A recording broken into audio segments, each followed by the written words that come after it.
ഞാൻ സിന്ധു ഡെൽസൺ, ഹരിപ്പാട് നിന്ന് വരുന്നു.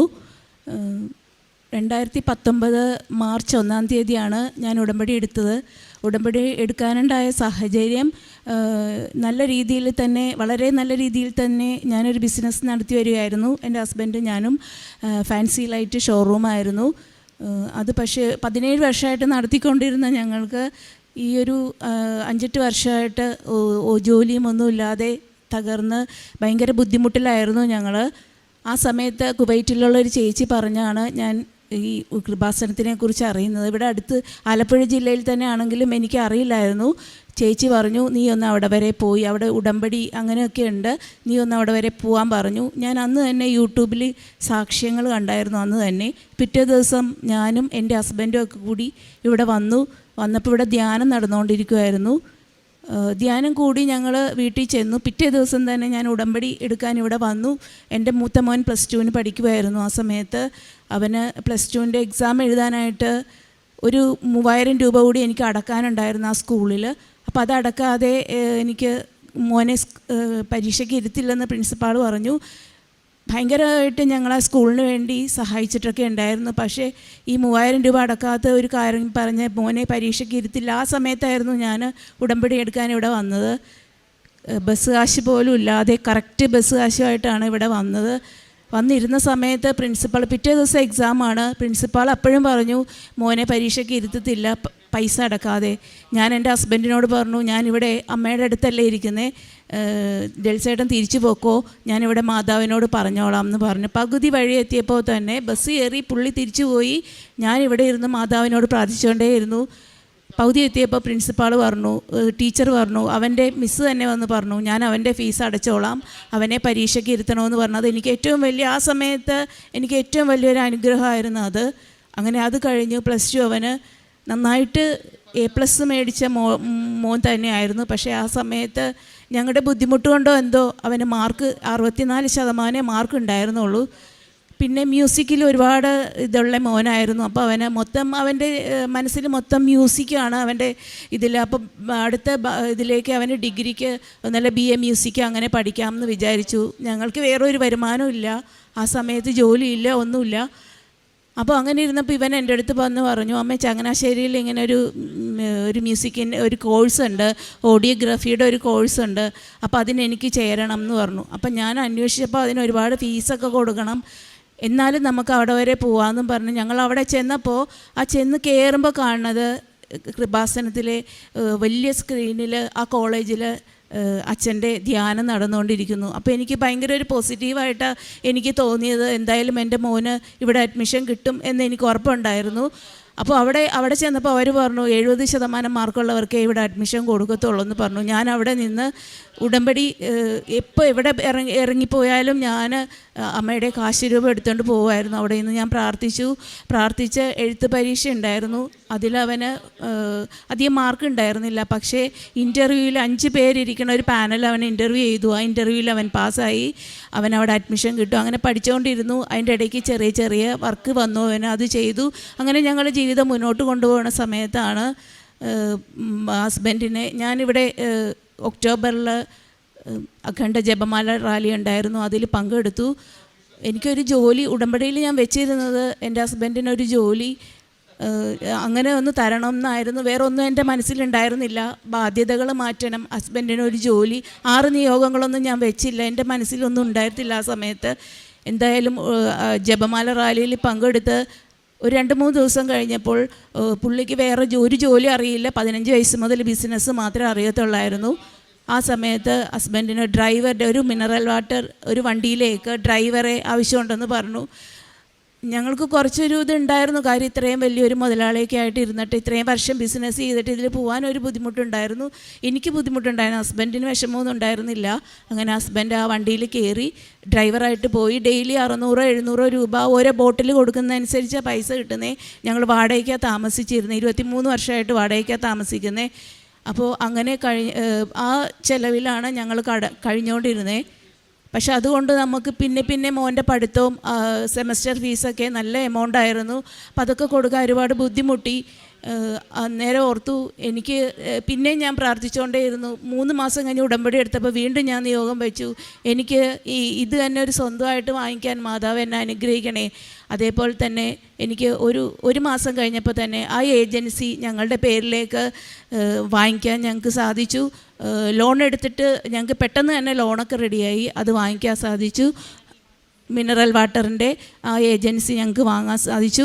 അങ്ങനെ അതിലാണ് പോയിക്കൊണ്ടിരുന്നത്. എന്നാലും ഒരുപാട് ബുദ്ധിമുട്ടുകളുണ്ടായി. വീടൊന്നും ഞങ്ങൾ മാറി, അപ്പോഴത്തേക്കും വീട് വേറൊരു സ്ഥലത്തേക്ക് മാറി. അവിടെ വെച്ചിട്ടാണ് മോന് ചെറിയ ചെറിയ വർക്കൊക്കെ വന്നപ്പോൾ വിചാരിച്ചു നമ്മൾക്ക് ഇതുകൊണ്ട് ചിലവ് മാറുന്നില്ലല്ലോ, അതുകൊണ്ട് നമുക്ക് ഇവനൊരു എഡിറ്റിംഗ് ലാബ് തുടങ്ങാം എന്ന് വിചാരിച്ച ഞങ്ങൾ സ്റ്റുഡിയോയ്ക്ക് വേണ്ടിയിട്ട് ഞങ്ങൾക്ക് ഒന്നുമില്ല. വാടക വീട്ടിൽ താമസിക്കുന്നതുകൊണ്ട് ഒരു ബാങ്കിലാണെങ്കിലും ലോണിന് ചെല്ലുമ്പോൾ ഒരു കരടച്ചതില്ല, അങ്ങനെയൊക്കെ ഇല്ലെങ്കിൽ ലോണ് തരത്തില്ലല്ലോ. എന്നാലും ഒരു ധൈര്യത്തിൽ മാതാവിൻ്റെ ഉടമ്പടി മാത്രമേ ഉള്ളൂ എനിക്ക് ഡോക്യുമെൻ്റായിട്ട്. ആ ഉടമ്പടി പത്രം ഞാൻ ആ ഫയലിൻ്റെ ഉള്ളിൽ വെച്ചു, കാശുരൂപം കയ്യിൽ വെച്ച് നേരെ ബാങ്കിലോട്ട് ചെന്നു. ഒരു മാഡം ആയിരുന്നു ആ ബാങ്കിലെ മാനേജർ. ചെന്നിട്ട് പറഞ്ഞു എഡിറ്റിംഗ് ലാബ് തുടങ്ങാനാണ്, ഞങ്ങൾക്ക് PMEGPയുടെ ലോൺ ആവശ്യമായിരുന്നു എന്ന് പറഞ്ഞു. അപ്പോൾ മാഡം പറഞ്ഞു എന്താണ് നിങ്ങളുടെ കയ്യിൽ ഡോക്യുമെൻ്റ് എന്ന് പറഞ്ഞപ്പോൾ ഞാൻ പറഞ്ഞു എൻ്റെ കയ്യിലൊന്നുമില്ല ഡോക്യുമെൻ്റ്, എൻ്റെ ID മാത്രമേ ഉള്ളെന്ന് പറഞ്ഞു. ശരി, അത് കാണിക്കാൻ പറഞ്ഞു. അത് കാണിച്ചു, എൻ്റെ മോൻ്റെ ID കാണിച്ചു. അത് എടുത്തിട്ട് പറഞ്ഞു ഒരു കാര്യം ചെയ്ത് ഇതിൻ്റെയൊക്കെ കോപ്പി എടുത്തുകൊണ്ട് തരാൻ പറഞ്ഞു. അങ്ങനെ അതൊക്കെ കൊണ്ട് കൊടുത്തു. അപ്പോൾ എന്നോട് ചോദിച്ചാൽ എവിടെ താമസിക്കുന്നത്, എത്ര വർഷമായി താമസിക്കുന്നത്, എങ്ങനെ ബിസിനസ്, അതിൻ്റെ കാര്യങ്ങളൊക്കെ പറഞ്ഞു. തിരിച്ച് മാഡം പറഞ്ഞു ഒരു കാര്യം ചെയ്യും, നിങ്ങൾ റൂം ആദ്യം നോക്കിയിട്ട് ബാക്കിയുള്ള ആ റൂമിന് ലൈസൻസ് എടുത്തിട്ട് എൻ്റെ കയ്യിൽ കൊണ്ട് തരാൻ പറഞ്ഞു. അപ്പോൾ എനിക്ക് വിശ്വസിക്കാൻ പറ്റിയില്ല. കാര്യം ഈ 10 ലക്ഷം രൂപയ്ക്കാണ് ഞാൻ ലോണിന് വെച്ചത്. അത്ര ഉണ്ടെങ്കിലാണ് ചെറുതായിട്ടെങ്കിലും എഡിറ്റിംഗ് ലാബ് തുടങ്ങാൻ പറ്റത്തുള്ളൂ. അപ്പോൾ എനിക്ക് അതിശയമായിട്ടാണ് ഞാൻ പഞ്ചായത്ത് ലൈസൻസിന് ചെന്നു, അതുമൊക്കെ പെട്ടെന്ന് റെഡിയായി ചെന്ന്. പക്ഷേ റൂം അന്വേഷിച്ച് നടന്ന് ഞങ്ങൾ ഒരു റൂം എടുത്തു. അതിൽ അവർക്ക് എന്തോ പ്രശ്നമുണ്ടായി, അത് പോയി. രണ്ടാമത് അതിന് റൂം എടുത്തു, അതും പ്രശ്നമായി പോയി. അങ്ങനെ 3 പ്രാവശ്യം ഞങ്ങൾ റൂം എടുത്തു. ആ റൂമൊന്നും നടന്നില്ല. അന്നേരം അതിലൊന്നും നടന്നില്ല. അതിന് അഡ്വാൻസ് കൊടുത്തില്ലായിരുന്നു. അന്നേരം അത് നടക്കാതെ ആയപ്പോൾ എൻ്റെ ഉടമ്പടി ഫസ്റ്റ് പേപ്പർ തീർന്നായിരുന്നു. അപ്പോൾ എനിക്കതിലെ ഈ ജോലി കിട്ടിയ നിയമങ്ങളൊന്നും ഞാൻ എഴുതിയില്ലായിരുന്നല്ലോ. അപ്പോൾ അത് ഞാൻ വിചാരിച്ചു അതൊന്ന് ഇവിടെ സാക്ഷ്യം പറയാമെന്ന് പറഞ്ഞപ്പം ബ്രദർ പറഞ്ഞു നീ നിൻ്റെ നിയോഗത്തിൽ വെച്ച കാര്യങ്ങളൊന്നും നടന്നില്ലല്ലോ, നീ ഇവിടെ എഴുതി കൊടുത്തിട്ട് പൊക്കോളാൻ പറഞ്ഞു. അങ്ങനെ ഞാൻ എഴുതി കൊടുത്തിട്ട് പോയി. അങ്ങനെ ഞാൻ വീണ്ടും രണ്ടാമത് ഉടമ്പടി പത്രം പുതുക്കാൻ വന്നപ്പോൾ അച്ഛൻ്റെ ധ്യാനം അധിക്കുമ്പോൾ ഞാൻ എല്ലാ ആഴ്ചയിലും കേൾക്കും. ഞാൻ കേട്ടപ്പോൾ അച്ഛൻ്റെ ധ്യാനത്തിൽ അന്ന് പറഞ്ഞായിരുന്നു നിങ്ങൾ ഈ വെച്ച കാര്യങ്ങൾ നടന്നില്ലെങ്കിൽ അത് തന്നെ വീണ്ടും വീണ്ടും വെച്ച് ആവർത്തിക്കരുത്, പുതിയത് എന്തെങ്കിലും വെക്കണമെന്ന് തോന്നി. അങ്ങനെ പറഞ്ഞപ്പോൾ ഞാൻ വിചാരിച്ചു എന്താണ് ഇനി വെക്കണ്ടേ, നമുക്ക് മുന്നോട്ട് പോകാൻ എന്ത് ചെയ്യും എന്ന് വിചാരിച്ച് ഇങ്ങനെ ഇരിക്കുമ്പോൾ ഒരു ദിവസം ഞാൻ ബൈബിൾ വായിക്കും. ഞാൻ എല്ലാ ദിവസവും ബൈബിൾ വായിക്കും. അത് അരമണിക്കൂറൊന്നൊന്നുമില്ല, എനിക്ക് വിഷമം വരുമ്പോൾ ഒക്കെ ഇരുന്ന് ഞാൻ ബൈബിൾ വായിക്കും. വചനങ്ങൾ റിപ്പീറ്റ് ചെയ്യും. സങ്കീർത്തനങ്ങൾ 23 ഞാൻ എപ്പോഴും റിപ്പീറ്റ് ചെയ്ത് പുറത്തിറങ്ങുമ്പോഴും എപ്പോഴും 24 മണിക്കൂർ ഞാൻ പറഞ്ഞുകൊണ്ടിരിക്കണതാണ്. അപ്പോൾ ഞാൻ ആ സമയത്ത് എനിക്ക് ബൈബിൾ വായിച്ചപ്പോൾ ലൈറ്റുകൾ എൻ്റെ മനസ്സിൽ ബൈബിൾ വായിക്കാൻ പറ്റുന്നില്ല, ലൈറ്റുകൾ മാത്രം ഇങ്ങനെ വരുന്നു. അപ്പം ഞാൻ ഓടി എൻ്റെ ഹസ്ബൻഡിനോട് പറഞ്ഞു നമ്മൾക്ക് ഈ നേരത്തെ പറഞ്ഞ ബാങ്കിലൊന്ന് ഫാൻസി ലൈറ്റിൻ്റെ ഷോറൂം തുടങ്ങാൻ വേണ്ടി ചെന്ന് ചോദിച്ചാലോ എന്ന് പറഞ്ഞു. സെയിൽസിന് വേണ്ടി ആരും ലോണ് തരത്തില്ല, നിനക്ക് വട്ടാണ്, നീ പോകണ്ടെന്നൊക്കെ പറഞ്ഞു. ഞാൻ പക്ഷേ എൻ്റെ മോനെ വിളിച്ചിട്ടുണ്ട്.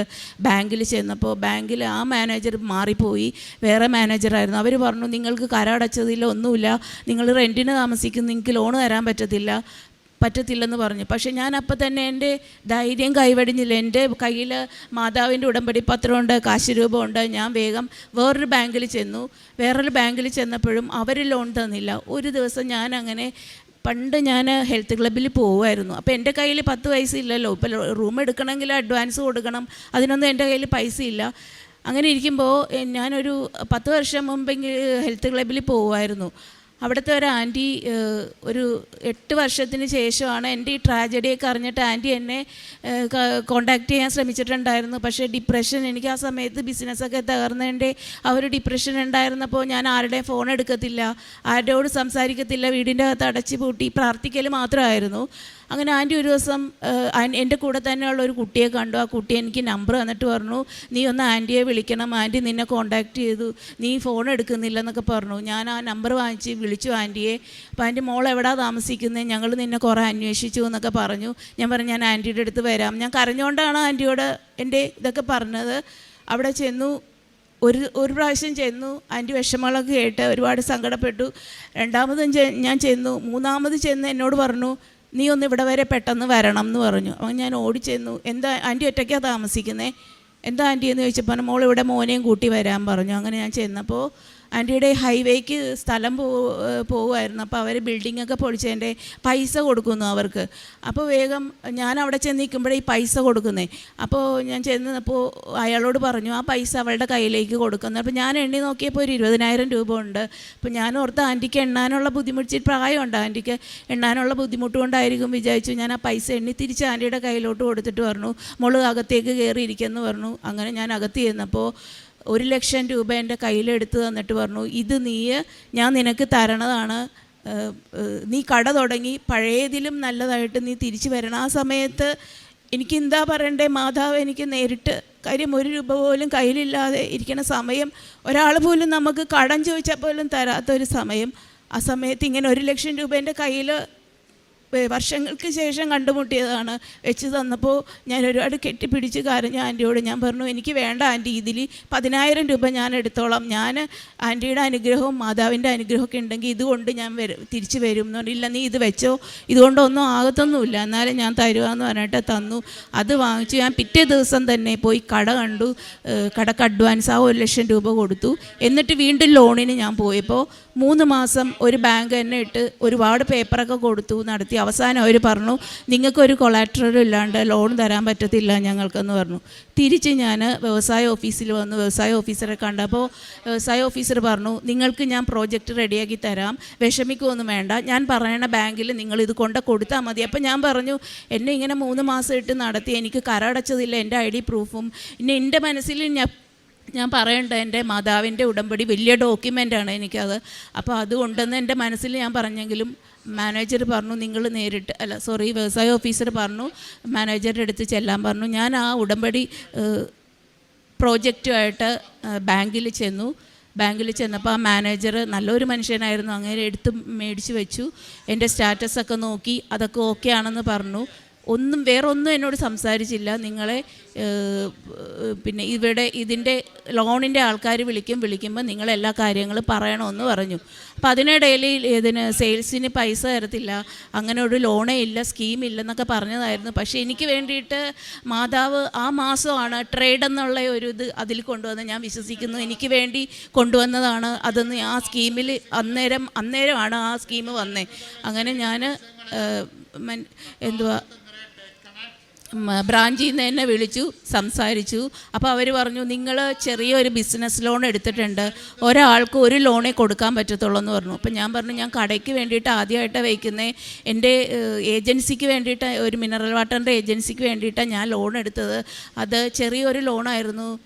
അപ്പോൾ അവർ പറഞ്ഞു, അതൊന്നും പറഞ്ഞിട്ട് കാര്യമില്ല, നിങ്ങൾക്ക് ബിസിനസ് ലോണെന്ന് ഇതിൽ കാണിക്കുന്നു, അല്ലെങ്കിൽ നിങ്ങൾ അവിടെ പോയി അത് വാങ്ങിച്ചുകൊണ്ട് തരണമെന്ന് പറഞ്ഞു.